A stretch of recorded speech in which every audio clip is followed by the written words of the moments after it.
this story, we interrupt our program to take you to Washington. I have just returned from the White House, where it has just been announced that the United States is now using an atomic bomb, the most powerful explosive yet developed. First atomic bomb was dropped on Hiroshima, a military base. We won the race of discovery against the Germans. We have used it in order to shorten the agony of war, in order to save the lives of thousands and thousands of young Americans. We shall continue to use it until we completely destroy Japan's power to make war.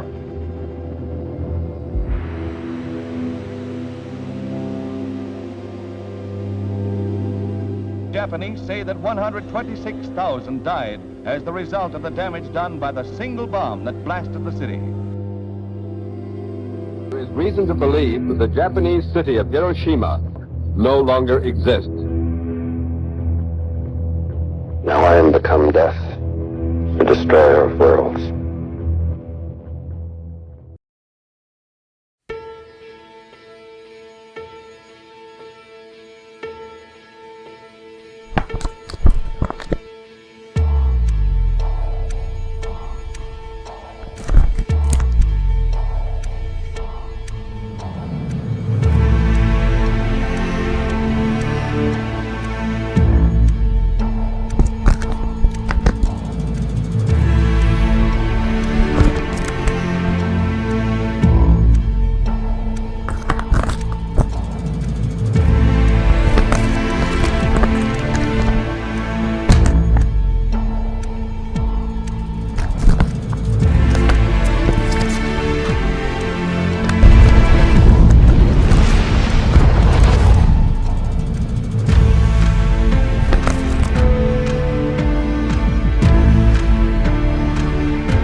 To quote a historian, "I have no doubt that the United States was on the side of the angels in World War II, but they used the tools of the devil to win." This is Hiroshima, August 1945. The destruction you're seeing took 9 seconds to complete. At the time of the blast, the city of Hiroshima was roughly the same size as Reno, Nevada. Imagine even today, a town like Reno being gone in 9 seconds. It's tough to fathom. The bomb is the product of billions of dollars and over 100,000 employees. Their mission was simple: make something theoretical into practical. However, the clock was ticking. The goal was to get the bomb before the Nazis. At 5:29 a.m. on July 16, 1945, the first atomic bomb was unleashed on the New Mexico desert in what was codenamed the Trinity Test. The scientist whose shoulders this rested on is J. Robert Oppenheimer. To some, the devil. To others, the angel in this story.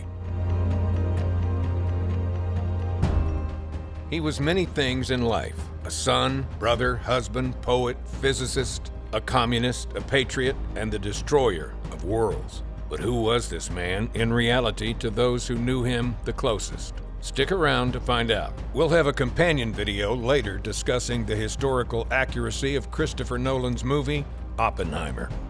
Take a moment and smash that subscribe button. We have many videos like this, or hit that like button. It helps spread the word about us. We appreciate your support. Now, let's take a look at the life of J. Robert Oppenheimer.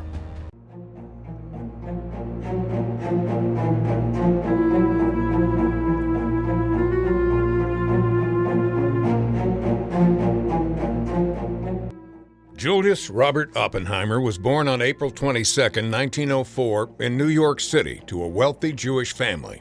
His father, Julius, was a wealthy textile importer, and his mother, Ella Friedman, was an artist. He also had a brother named Frank, who would also become an important physicist. He grew up in a cultured Jewish family on Manhattan's Upper West Side. It's important to note this because it becomes an important motivating factor later in life for making the bomb. Oppenheimer was ethnically Jewish, but not in the sense that he was Jewish religiously. Many Jewish immigrants moving to the United States around this time wanted to be assimilated, and first and foremost, an American. His parents doted on him and his brother.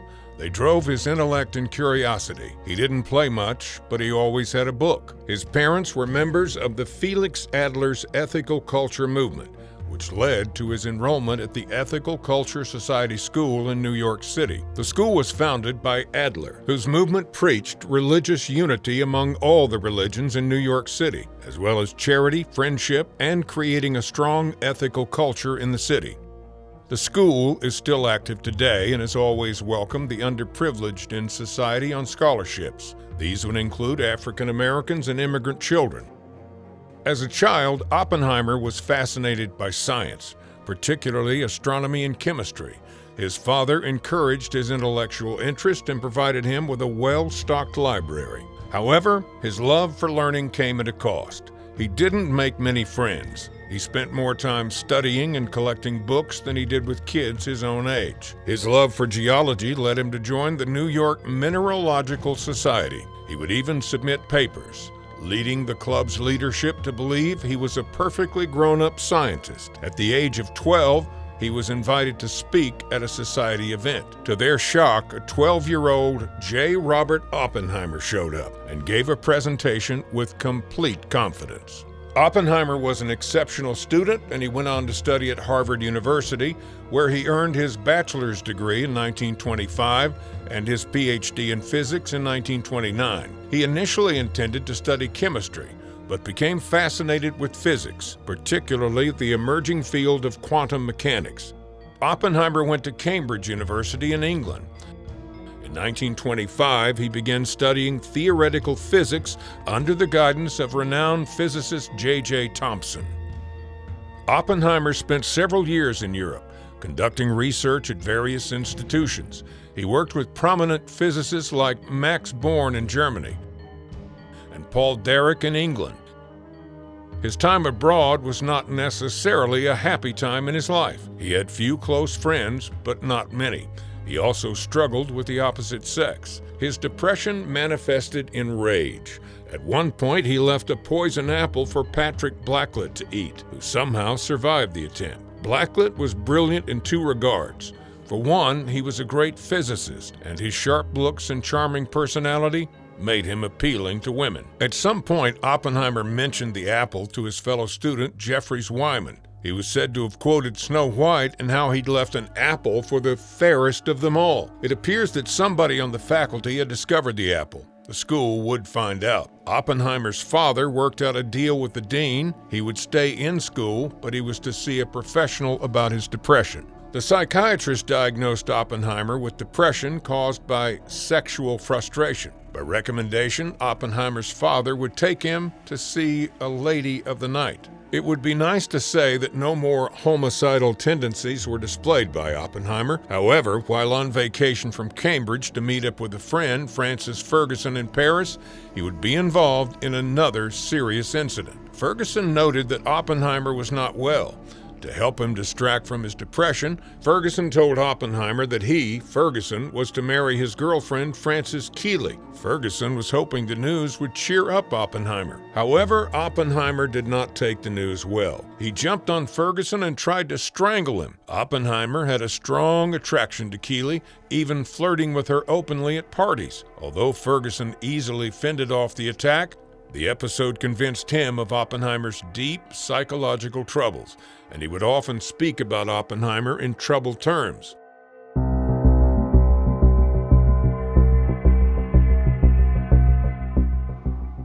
When his brother Frank later asked him about the incident, Oppenheimer was quoted as saying, "I need physics more than friends."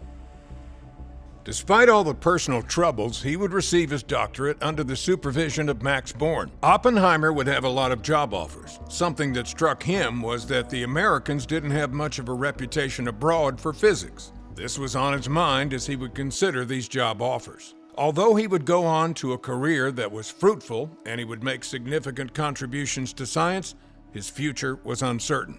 He would leave Europe young, eager, brilliant, but looking for love, validation, and purpose.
Deedle-dum-dum, deedle-dum-dum.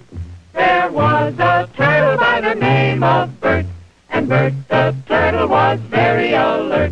When danger threatened him, he never got hurt. He knew just what to do.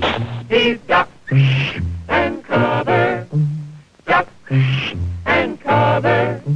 He did what we all must learn to do. You and you and you and you, duck and cover. Hey, Bert, come on out and meet all these nice people, please. Oh, all right. We really can't blame you. You see, Bert is a very, very careful fellow. When there's danger, this is the way he keeps from being hurt. Sometimes it even saves his life. That's why these children are practicing to duck and cover just as you do in your school. We all know the atomic bomb is very dangerous. Since it may be used against us, we must get ready for it, just as we are ready for many other dangers that are around us all the time. No time to look around or wait. Be like Bert. When there is a flash, duck and cover, and do it fast. Here are some older boys showing what to do if the flash comes when you are not in the classroom. This is what to do if you should be in a corridor. You duck and cover tight against the wall this way. Remember to keep your face in the back of your neck covered tightly. Try to duck and cover tight against the wall this way. Remember to keep your face in the back of your neck covered tightly. Try to fall away from windows or doors with glass in them. Then, if the glass breaks and flies through the air, it won't cut you. Yes, we must all get ready now, so we know how to save ourselves if the atomic bomb ever explodes near us. If you do not know just what to do, ask your teacher when this film is over. Discuss what you could do in different places if a bomb explodes. What are you supposed to do when you see the flash?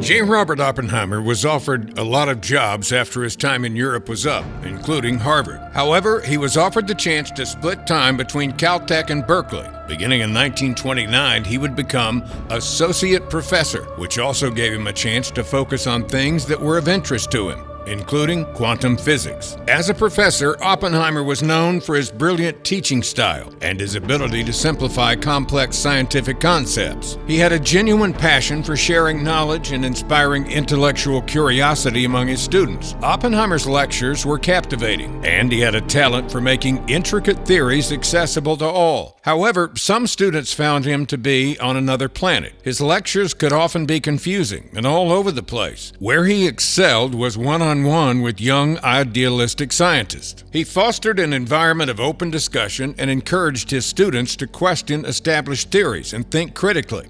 His office hours were renowned for lively debates and collaborative problem-solving sessions, where students had the opportunity to engage with Oppenheimer on a more personal level.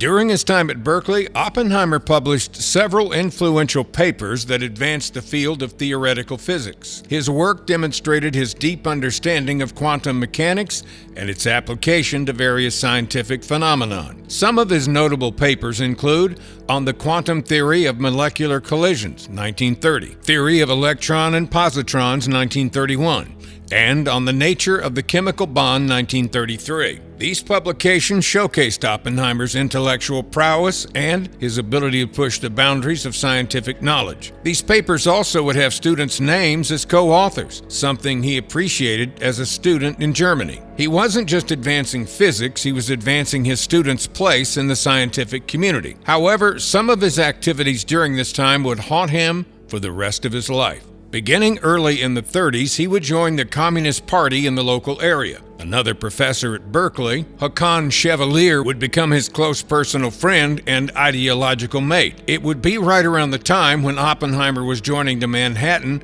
when Chevalier would tell Oppenheimer that if he were interested, he could facilitate information being shared with the Soviet Union about Manhattan research. Later, when asked about this by the FBI, Oppenheimer would shrug it off.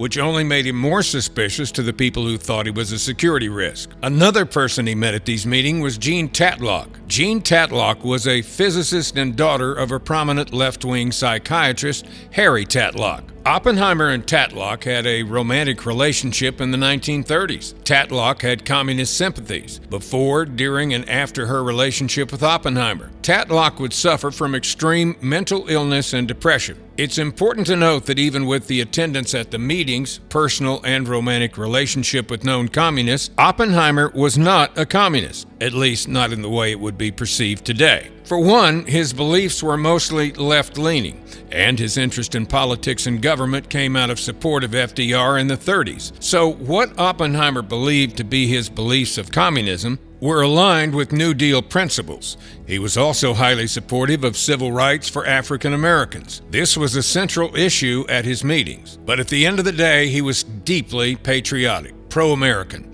and had no ties or interest with anything relating to the Soviet Union. No evidence has ever been brought to bear that says his politics were subversive to the United States. If you're still wondering where his loyalty was, he was the scientific leader of the world's most secretive, costly, scientific, and military research project. He completed it with complete passion and purpose, handing the weapon to the United States without a single leak of information.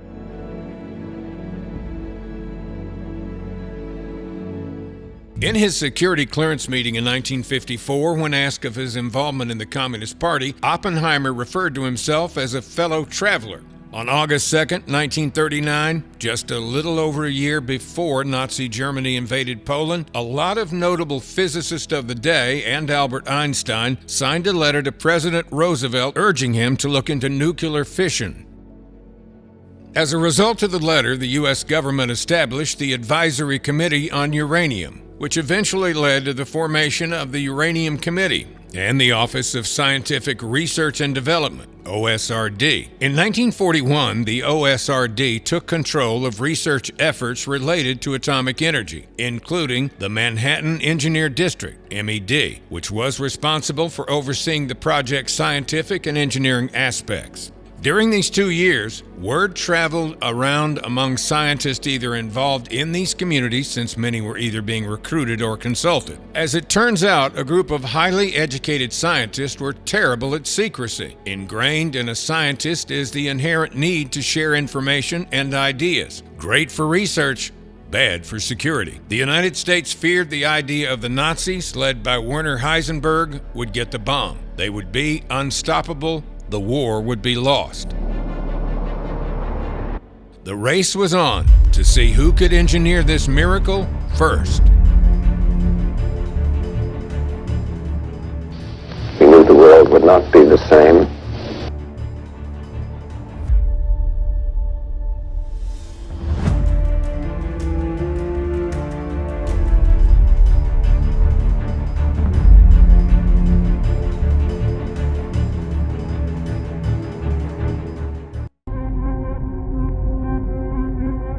There can be no peace in the world until the military power of Japan is destroyed, with the same completeness as was the power of the European dictators. To do that, we are now engaged in a process of deploying millions of our armed forces against Japan in a mass movement of troops and supplies and weapons over 14,000 miles. A military and naval feat unequaled in all history. Substantial portions of Japan's key industrial centers have been leveled to the ground in a series of record incendiary raids. What has already happened to Tokyo will happen to every Japanese city whose industries feed the Japanese war machine. If the Japanese insist on continuing resistance beyond the point of reason, their country will suffer the same destruction as Germany. Our blows will destroy their whole modern industrial plant and organization, which they have built up during the past century and which they are now devoting to a hopeless cause. We have no desire or intention to destroy or enslave the Japanese people, but only surrender can prevent the kind of ruin which they have seen come to Germany as a result of continued useless resistance.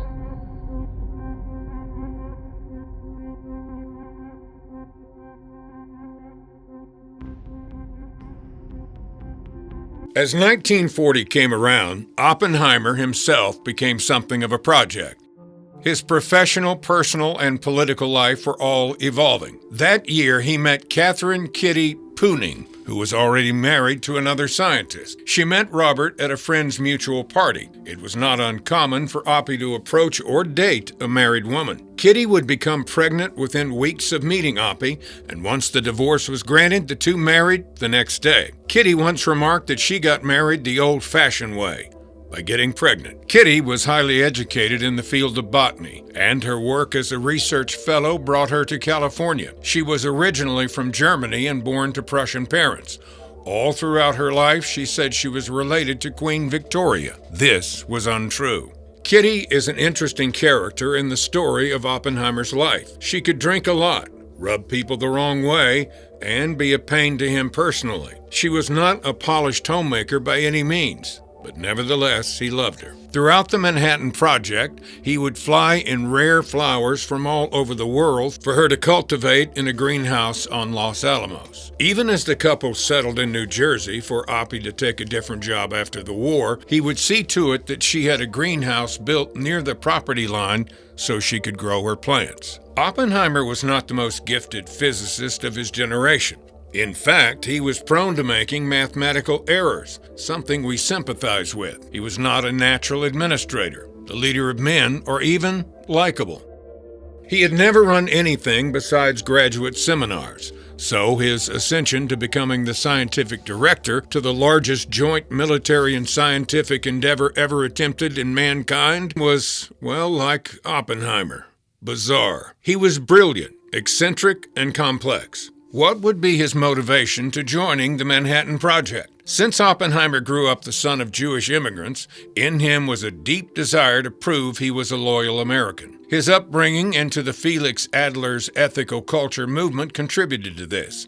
He was of Jewish ancestry and, above all else, an American. Oppenheimer wanted to do something that mattered and help win the war. Leading up to the Manhattan Project, before heading to New Mexico, Oppenheimer would be given the chance to pass secrets on to the Soviets from Chevalier. His response was candid. No, that would be treason. Despite communist sympathies, he would help the United States to get the bomb first. He had students who were from Europe, and listening to their stories formed his opinion on the ideas of freedom and free will. The Soviet Union forming a pact with Nazi Germany made many Americans and himself look at communism more critically. The impression many of his friends at Berkeley had of Oppenheimer joining the war effort was he was out to make a name for himself. An equal part of the Oppenheimer story is Brigadier General Leslie Groves. Leslie Richard Groves Jr. was born in 1896 to a Presbyterian minister, and his father would eventually become an Army chaplain. At 18, he would enroll at West Point, and upon graduation, he would end up with the Army Corps of Engineers. Groves made a name for himself by spearheading the building of the Pentagon just a few months before the start of the war. The project came in on time and under budget. Groves initially wanted nothing to do with the scientific laboratory. He was a soldier that wanted to be leading soldiers overseas making a difference. But the promotion to general was a fair compromise. There were a lot of great reasons to promote Groves to general. The top of the list was so that scientists would respect the man in charge. A star on a collar always commands respect, even to those with giant egos. At least, that was the hope. Groves was a man who took charge. On his first day leading the project, he brought over 1,200 tons of uranium from Belgium. The next day, he convinced the Secretary of War to give the project a AAA rating in the military budget. This would make sure he would not have to compete with funds with other projects. After lunch on the same day, he commandeered 50,000 acres of land in Tennessee, which would become the Oak Ridge Lab that would be the location where they enriched the newly purchased uranium. The project was funded to the tune of $2 billion, almost $20 billion in today's money. Groves first met Oppenheimer at a lunch in Berkeley in October of 1942. Groves would ask leading scientists what they thought of the bomb, problems they saw in how it's being made, the theoretical science behind it. All of them would either speak to him as if he wouldn't understand or not have any vision for the process. However, it was Oppenheimer that suggested something that probably spoke to Groves as a military man. He suggested the laboratory should be centralized, where scientists could speak freely, easily, and in privacy of any problems they had, which would also make security much easier. What Groves likely heard was a place that he could control and consolidate his resources. It's possible that Groves had better scientists more qualified than Oppie to direct a lab in mind. He had no experience that would make him a good fit. He'd never led anything. When asked later in his life why Groves chose him, Oppenheimer, forever the arrogant, brilliant man he was, responded, "Groves had a weakness for good men." It's really tough to pin down the exact reason Groves picked the 38-year-old possible communist. It could be as simple as he was arrogant enough to think he could do it. It could be because he spoke to the new general with bluntness. When Groves appointed Oppenheimer to the role as scientific leader for the Manhattan Project, their names and legacies would forever be tied together. There were two things that did make Groves nervous about Oppenheimer. The intelligence supplied to him by the background check made Oppie a security risk. The other is that he didn't have a Nobel Peace Prize. Groves valued the peer review process. Like in the military, your peers dictated your career.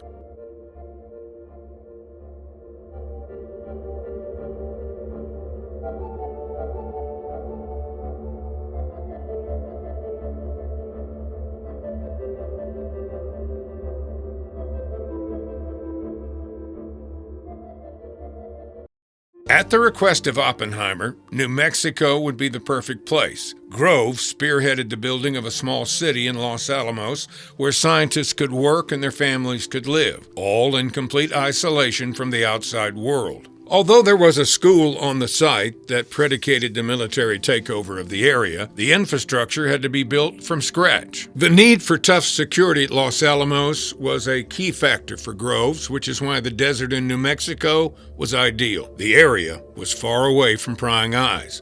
You couldn't even get mail sent directly to Los Alamos. Many of the scientists had to get mail sent to a local university where it would be believable employment. Many scientists were even living under fake names. If you had a baby, the birth certificate would say your baby was born at an address that was listed as a P.O. box. Kids were even given security badges, which meant if parents wanted to keep them close and on base, they would just have to take their badge away. Under no circumstances could a child or person leave without showing their ID.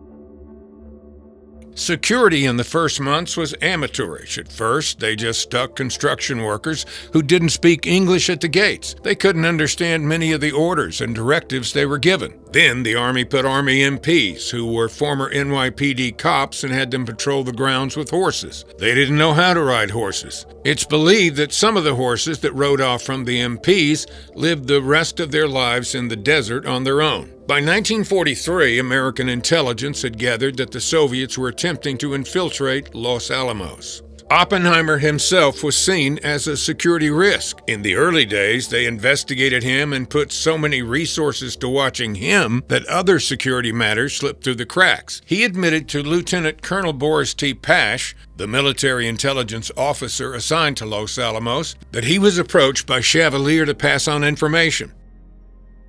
In a moment in which Oppenheimer was trying to be honest and forthcoming, it only made things worse for him. It was only General Groves that helped Oppenheimer to get the security clearance he needed. He nearly had to commission him an officer to get that clearance. The FBI watched every move Oppie made. They listened to his every phone call. The FBI considered detaining Oppenheimer in the event of an emergency. Even his mail was read. But so was everybody else's. His just went to the top of the stack. His personal escort was an undercover FBI agent. The United States would learn in the 1950s that the Soviet Union did get someone inside Los Alamos. Many would try, but one would make history. Klaus Fuchs was sent to Los Alamos on behalf of Great Britain. MI5 vouched for his usefulness and commitment to the war effort, not knowing he was a plant from the Soviets whose assignment was to send information back to Moscow. His Soviet code name was Rest, and at one point he met up with his Soviet contact on a local bridge, brought out his briefcase and handed over the plans to Fat Man. The Soviets would gain possession of information that would reshape the world order. You can make the argument that the Cold War started in a lot of places. At the Yalta Conference, the day the Third Reich fell in Berlin, even the dropping of the first bomb on Japan. When Fuchs handed the documents over to his contact, he contributed to the Cold War's escalation. Other spies did arrive at Los Alamos, none of which did anything close to the damage that Fuchs did. Some of the security incidents came from scientists who were not used to living under military rule of law. Here is Richard Feynman on him thumbing his nose at security. There was a little annoyances from censorship and so forth, and checking in at gates and all kinds of things. But it was understandable that such a thing had to go. In fact, most of the complaints was that the security was rather lax in places. There would be big holes in the outside fence that a man could walk through standing up. And I used to enjoy going out through the gate, coming in through the fence hole, and going out through the gate again and in through the fence hole until the poor sergeant at the gate would gradually realize that this guy's come out of the place 4 times without going in once, and he'd kind of arrest me, sort of. Eisenhower was briefed on the project. They also needed him to be the lookout for intelligence on the Germans' atomic project.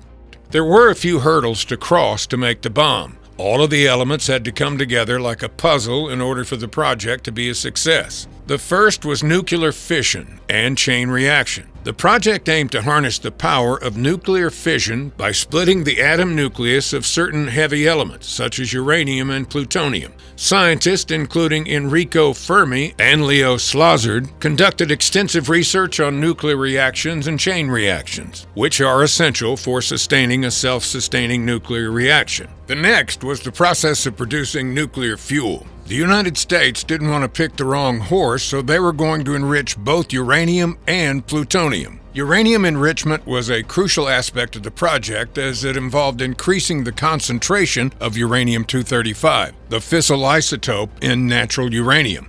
Scientists developed multiple methods for uranium enrichment, including gaseous diffusion, electromagnetic separation, and thermal diffusion. These techniques allowed for the production of the highly enriched uranium required for the atomic bomb. Ernest Orlando Lawrence was in charge of this process. Uranium was enriched at the Oak Ridge Lab in Tennessee. The amount of energy needed at this facility was staggering. At the time, the Oak Ridge Lab was using almost 10% of all electricity in the United States. Plutonium-239 was another fissile material used in the atomic bomb. The project focused on producing plutonium by irradiating uranium-238 in nuclear reactors. Glenn Seaborg and his team at the University of Chicago developed methods to extract plutonium from the irradiated uranium and purify it for weapons use. Theoretical physicists, including Hans Bethe and Edward Teller, worked extensively on developing the physics behind the atomic bomb and its design. They tackled complex problems related to implosion techniques, critical mass calculations, and the dynamics of nuclear reactions. Their theoretical insights were crucial in designing efficient and reliable atomic bombs. The Manhattan Project involved significant engineering efforts to design and construct the necessary facilities for bomb assembly. These included the construction of massive reactors, such as the B reactor at Hanford to produce plutonium, and the building of the Los Alamos Laboratory in New Mexico, where bomb components were assembled and tested. Engineers played a vital role in designing and fabricating the intricate mechanisms required for the detonation of the bomb. Once all these elements came together and they had enriched enough plutonium or uranium, then a test can be conducted. In the months leading up to the test, scientists and engineers at the Los Alamos Laboratory worked tirelessly to assemble the intricate components of the atomic bomb. The core of the bomb contained a subcritical mass of plutonium-239, which would be compressed to achieve a supercritical state during the detonation. On the morning of the test, the bomb was lifted to the top of a 100-foot steel tower and armed. It's really hard to relate just how much the world changed the moment of detonation. 2 days before the Trinity Test, in his private writing, Oppenheimer expressed his hopes and fears in a quotation from a Hindu text that translates as the 300 poems. In battle, in the forest, at the precipice in the mountains, on the dark great sea, in the midst of javelins and arrows, in sleep, in confusion, in the depths of shame, the good deeds a man has done before defend him.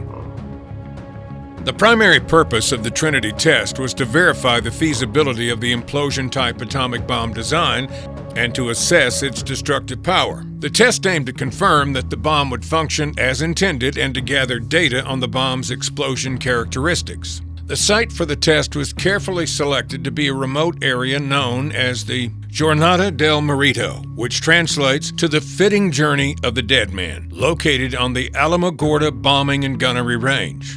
After years of hard work, it was time to turn theory into practice.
plutonium-239 atom, something awesome happens. The single plutonium atom absorbs the neutron and bursts into two new atoms, releasing both energy and more neutrons. If there is more plutonium around, this can set off a chain reaction of atom splitting, or what scientists call fission. This process is what was harnessed to create the plutonium implosion atomic bomb detonated at the Trinity Test site. However, you cannot just slap some plutonium into a hunk of metal and fire some neutrons into it to make an atomic bomb. These devices require complicated components and immense precision. The plutonium core must be a near-perfect sphere, containing exactly the right type and amount of plutonium. Too much plutonium could cause the bomb to go off prematurely. Too little plutonium would fail to detonate. And if the core was not perfectly spherical, it would only partially detonate, or fizzle. The core was surrounded by a layer of normal, non-radioactive explosives, all set to go off simultaneously to trigger the core's implosion. If any one device was out of sync, the core would not compress properly, and a lot of money would be wasted on a very small or non-existent explosion. If everything went to plan and each of the surrounding explosions happened at the exact same time, the sphere of plutonium would be compressed. This forces the atoms closer together, ensuring that when fission starts, the chain reaction will continue. Each fissured atom spits out a neutron or three, which each strike other atoms, repeating the process exponentially and releasing a tremendous amount of energy. In the case of Gadget, the bomb detonated as part of the Trinity project. Everything went to plan. The device was suspended 100 feet in the air on a steel tower. When the triggering explosives fired, they fired in sync. This created perfectly symmetrical pressure all around the core, smushing its atoms together, bumping neutrons into atoms, and setting off that chain reaction, all in less than a millionth of a second. Less than 2/100ths of a second after the reaction began, a fireball around 300 yards wide engulfed the area. The steel tower was vaporized. A new material, a mildly radioactive glass known as trinitite, coated the crater beneath where the bomb was detonated as pavement and sand melted. And within a few more fractions of a second, blinding white light filled the sky and a towering cloud spewed radioactivity and debris high into the air. The power of the bomb estimated to be a little over 18 kilotons, made this display visible for miles. The Trinity Test had a profound impact, both visually and scientifically. The brilliant flash of light from the explosion was seen over 100 miles away, and the shock wave was felt even farther. The mushroom cloud that formed after the explosion rose to a height of more than 7 miles. In what has been what most people associate with his legacy, ever the dynamic storyteller, Oppenheimer had this to say in a TV interview. He knew the world would not be the same. Few people laughed. Few people cried. Most people were silent. I remembered the line from the Hindu scripture, the Bhagavad Gita. Vishnu is trying to persuade the prince that he should do his duty. And to impress him, takes on his multi-armed form and says, "Now I am become death, the destroyer of worlds." I suppose we all thought that one way or another.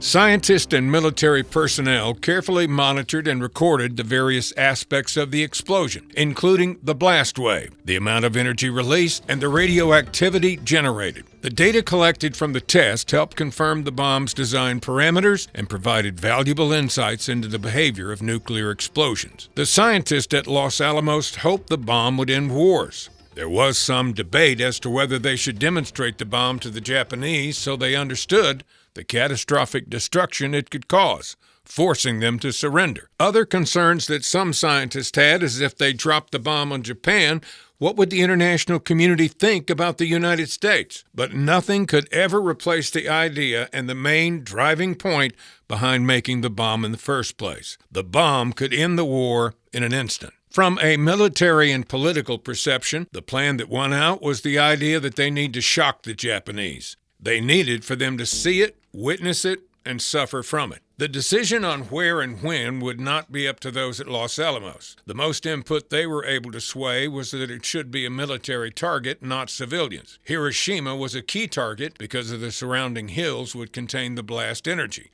making a more proficient explosion. Although in the end, Hiroshima wasn't much of a military target. The city had not suffered from the Allied bombing raids throughout the war. The city's buildings and infrastructure were intact, including some factories and shipping ports that supported the war effort. It's an interesting thought to think of some scientists, not military men or a government, discussing how and where to destroy a single city. It was noted by one historian that these conversations were done calmly and without much hesitation. It was war, after all.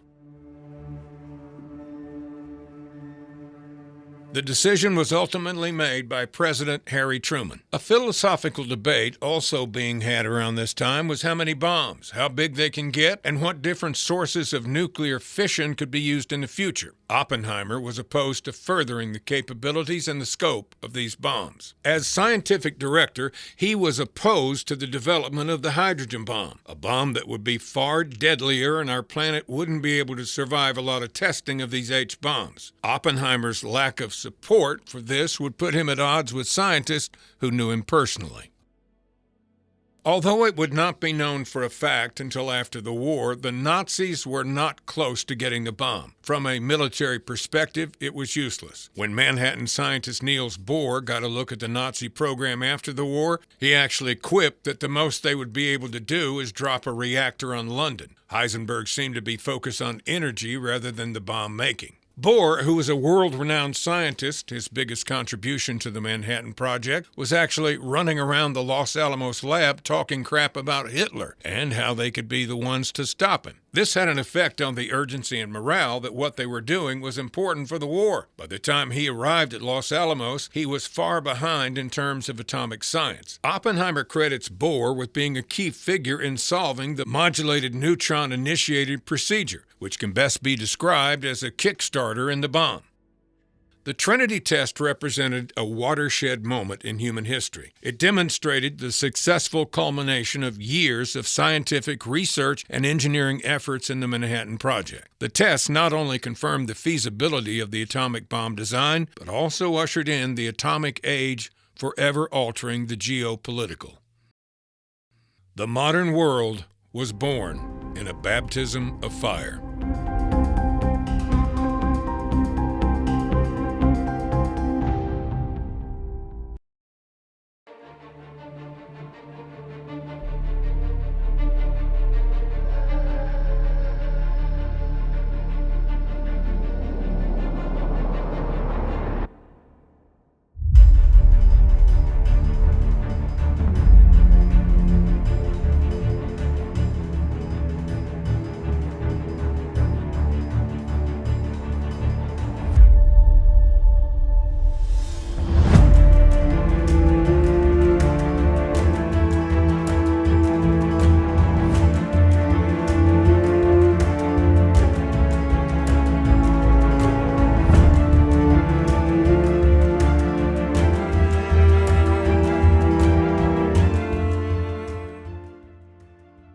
As Oppenheimer's days at Los Alamos came to a close, he would make a lot of enemies in the upper echelons of American power. He gave a speech at Los Alamos to many of the staff that the making of the bomb was a scientific achievement. The United States would drop the first bomb on Hiroshima the 6th of August 1945.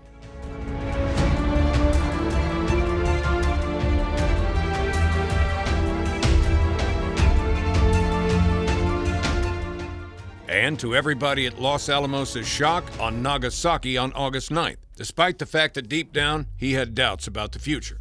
Out of respect, he was granted an audience with President Harry Truman. The meeting would not go the way Oppie wanted it to. He expressed anger for what he thought was unnecessary in dropping the bomb on Nagasaki, saying to the president that he felt he had blood on his hands. Truman would tell a member of his staff he never wanted to see that son of a bitch again. He would, however, award him the Medal of Merit in 1946. The Atomic Energy Commission came into being in 1947 as a civilian agency in control of nuclear research and weapons issues, and Oppenheimer was appointed as the chairman of its General Advisory Committee. From this position, he advised on a number of nuclear-related issues, including project funding, laboratory construction, and even international policy. In 1949, thanks to security leaks and spies, the Soviets were able to test their own atom bomb. The United States response was to build an even bigger bomb with hydrogen.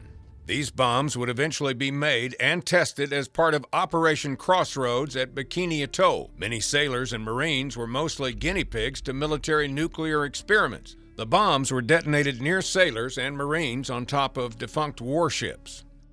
The tests are proof that the early nuclear age was a mess politically and morally.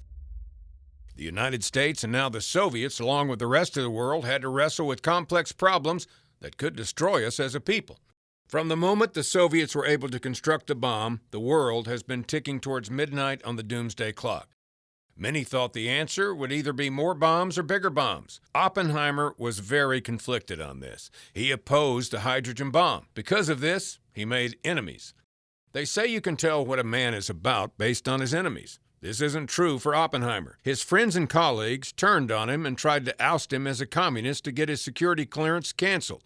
A hearing was held to investigate his ties to communism. In 1953, Oppenheimer was called to testify before the House Un-American Activities Committee. He was questioned about his alleged communist sympathies. While he denied any involvement with the Communist Party, his past associations with left-leaning individuals and organizations raised red flags with government officials. The Oppenheimer hearing was a pivotal moment in American history that had far-reaching consequences for both the man involved and the nation as a whole.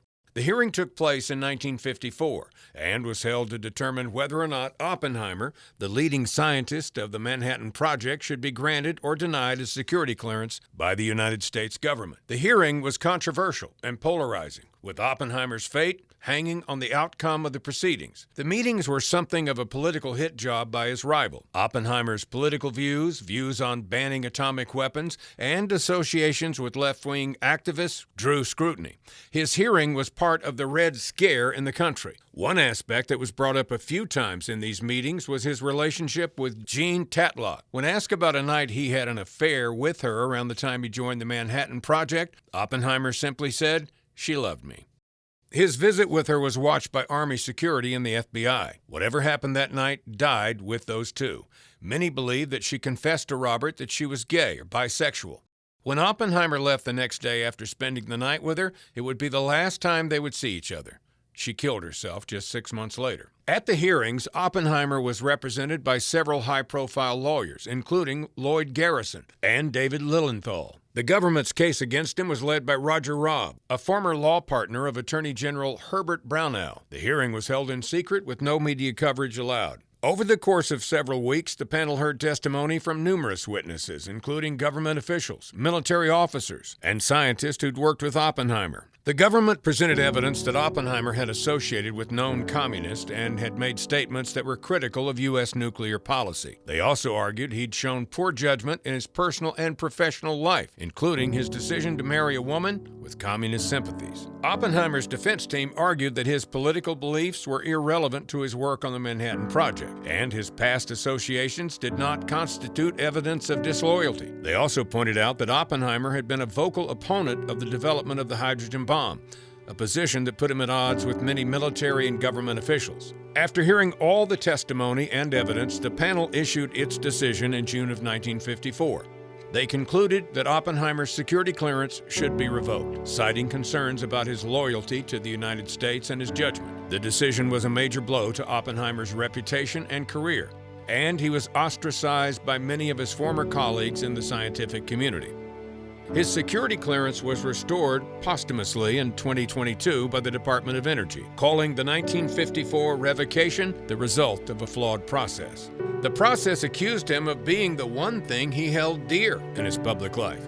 He was an American, one in which he felt was a loyal one that contributed to the war effort. It's important to remember at this time there was no separation in believing in communism and the overt subversion act of treason. He was now an outcast in the scientific community. He would spend the rest of his career and life guest lecturing around the world, including Japan, but mostly teaching at Princeton. He would never receive the Nobel Peace Prize or receive thanks for his efforts for the war. In many ways, he sacrificed his name in the pursuit of the bomb.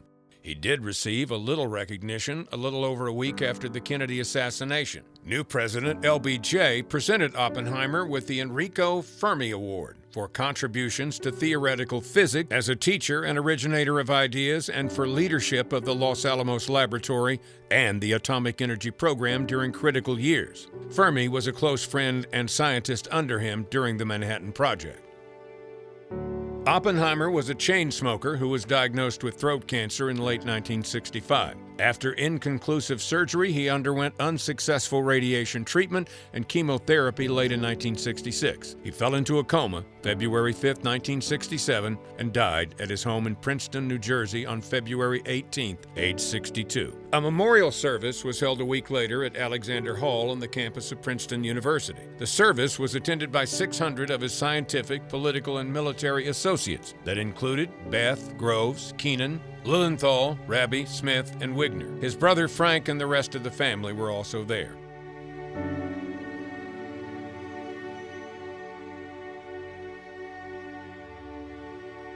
Kitty passed away in 1972 from a pulmonary embolism at the ranch that Oppenheimer bought in New Mexico. Their daughter, Toni Oppenheimer Silber, was refused a security clearance for a job as a United Nations translator after the FBI brought up the old charges against her father. In January 1977, 3 months after the end of her second marriage, she committed suicide, aged 32. Their oldest son, Peter, is still alive today and works as a carpenter, living a quiet life in New Mexico. General Groves would retire from military life in 1948. He was promoted to lieutenant general on January 24, 1948, just before his retirement, in recognition of his leadership of the Manhattan Project. By a special act of Congress, his date of rank was backdated to July 16, 1945, the date of the Trinity nuclear test. He passed away in 1970 and is buried at Arlington National Cemetery.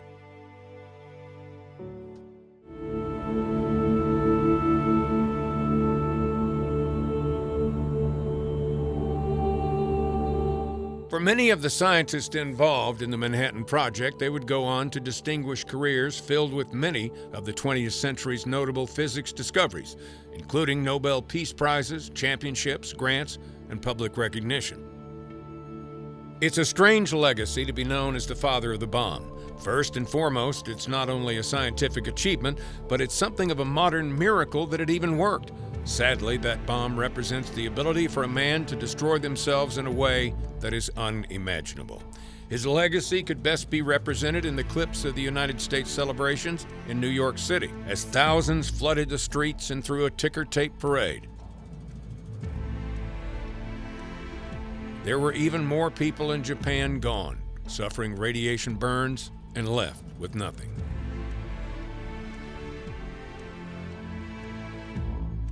Oppenheimer's legacy echoes through the ages, forever bound to the double-edged sword of his creation. Like Prometheus, he brought forth the transformative fire of atomic energy, bestowing upon humanity a source of extraordinary power. But this gift carried a heavy burden, a Pandora's box of destruction and ethical quandaries. Oppenheimer's name became synonymous with the Faustian bargain of scientific achievement, a reminder that even the noblest of intentions can unleash cataclysmic forces. The bomb was certainly a sin, something that's only made in the fog of war. However, it's hard to wrap your mind around the fact that dropping it was probably the right choice. It ended a brutal war that had no end in sight. Being the father of the atomic bomb has proven to be a double-edged sword.